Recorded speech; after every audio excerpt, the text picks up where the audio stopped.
What is up, my Bros, and let's face it, there are a lot of Pokemon out there. And obviously, with over 721 Pokemon to choose from, there are going to be some that are, well, forgotten. Although some may deservingly be so. Sunflora, please die. There are other Pokemon that are severely underrated that get left out of the spotlight for more popular Pokemon like Flygon, Gengar, and all those other generic Pokemon. So today, I feel like it's time for them to get the spotlight for a change. Welcome to my top 10 underrated Pokemon. Keep in mind, this list is 100% opinionated, so if you don't agree with my list, leave a comment down below what you guys think are the most underrated Pokemon. These Pokemon will be ranked by how they perform competitively, how good their stats are, and how appealing their design is. If you guys enjoy the video, be sure to leave a like, subscribe, and share this video with a friend.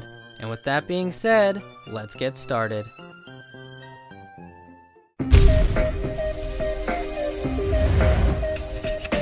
Generation 6 brought a lot of new awesome Pokemon to the franchise. The one that really caught my eye was the Pokemon Heliolisk. Throughout the Pokemon games, I've always wanted a Pokemon based on this weird looking dinosaur that kills Wayne Knight. And really, Heliolisk is the closest thing we got. The frills around its neck go really well with the color scheme, which makes it a very solid design. Not only does it have a very solid design, but its base stats are also pretty decent. It's got a great special attack and speed to go along with a pretty decent move pool, making it a pretty strong member of your team. Not to mention, the ability Dry Skin can also come in handy as well. But even with all these amazing features, Heliolisk still seems to be left out of most people's teams.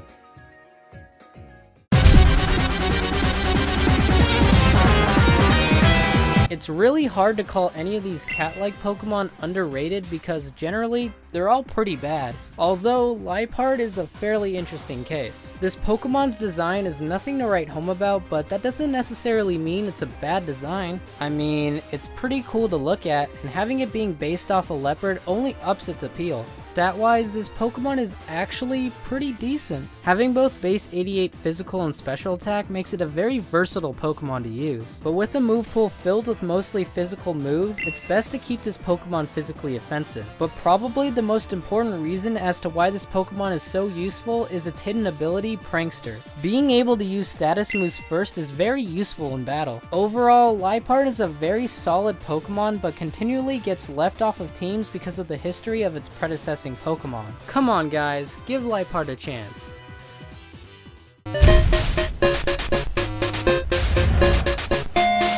Due to this Pokemon's rising popularity, Quagsire is starting to become more and more noticed around Pokemon fans. Yet people still overlook this Pokemon's capability. Though yes, its design may seem a bit basic, Quagsire is one of those derpy Pokemon that still manages to look cute. This is a lot more apparent in its pre-evolution Wooper, which is so adorable! Anyways, stat-wise, Quagsire is a pretty bulky Pokemon with a base HP of 95. And with the typing that it has, the only super effective moves that hit it are Grass, which is the least common among competitive teams. Thankfully, this Pokemon is gaining more and more popularity among fans, and it's good to see Quagsire finally get in the spotlight.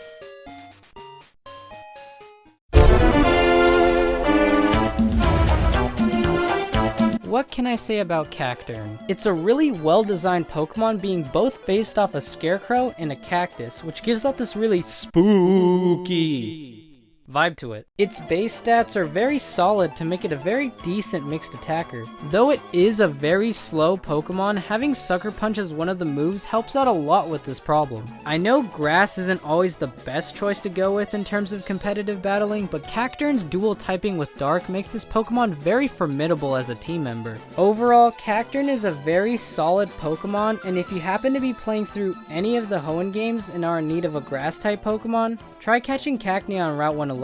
You won't regret it.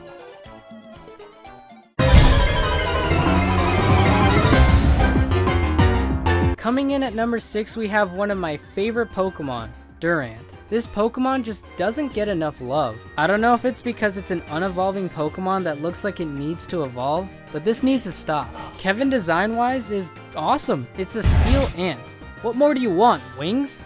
Actually, come to think of it, that's pretty cool. Stat-wise, this Pokemon has pretty decent attack, defense, and speed. Give Kevin the ability Hustle, Iron Head, and the move Hone Claws, and you're pretty much set. Also, the fact that Durant resists so many types and is only weak to fire makes it a very valuable asset to any team.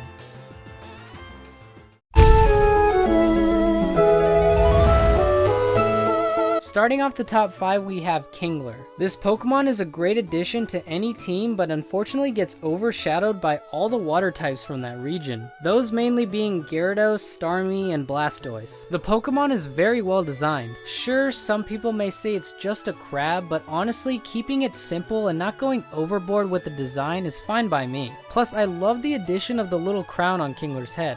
It's a nice touch.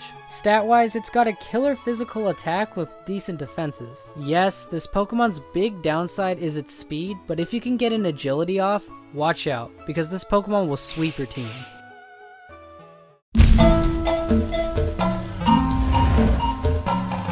When it comes to Bug-type Pokemon, normally the only ones that get used are Scizor, Heracross, and Pinsir. Most of the others get kicked to the curb, like Parasect for example. This Pokemon's design at first didn't seem too special, but when you find out that the big mushroom on its back is actually controlling it, that's really cool. Unfortunately, even with the awesome zombie theory it got, Parasect never really got in the spotlight. Its stats are not the greatest in the world, and competitively, it is missing some key components to make it good, but I feel Parasect deserves to be on this list purely because of its design and backstory.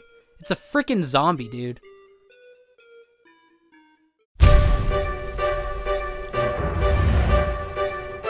Gourgeist has always been an interesting Pokemon to me. Having the design play off jack-o'-lanterns and gourds was really creative and appealing to look at. Plus, Halloween is one of my favorite holidays, and this Pokemon screams it to me. I also thought having differently sized Gourgeist, all with different base stats, was very cool and something maybe Game Freak should look into doing more with other Pokemon. In battle, this Pokemon is actually pretty useful. It's a good bulky Pokemon that could potentially stall. Unfortunately, due to it being a counterpart to Trevenant, it continues to get less and less of the spotlight. Hopefully one day Gourgeist will break out of Trevenant's shadow and prove itself to be, well, more than that.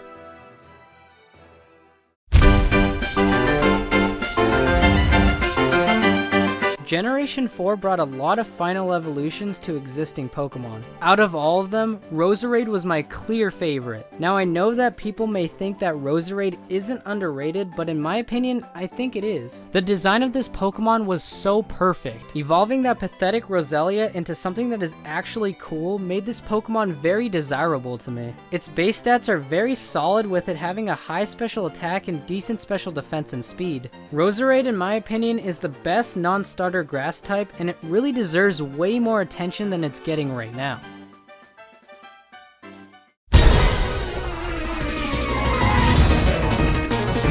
And finally, coming in at number 1, we have the Pokemon Lantern. Lantern by far is one of the most underrated Pokemon of all time. Design-wise, this Pokemon is the perfect mix of cool and adorable. Also, the anglerfish is one of my favorite fish, so that's a plus. Its typing is very solid, with it having only 2 weaknesses, that being grass and ground. Stat-wise, this Pokemon is very decent, with the most prominent stat being its HP. With that being said, Lantern would best be used as a bulky special attacker. This Pokemon deserves to be in the spotlight a lot more than it actually is, and hopefully soon it'll happen. But until then, it will remain the most underrated Pokemon.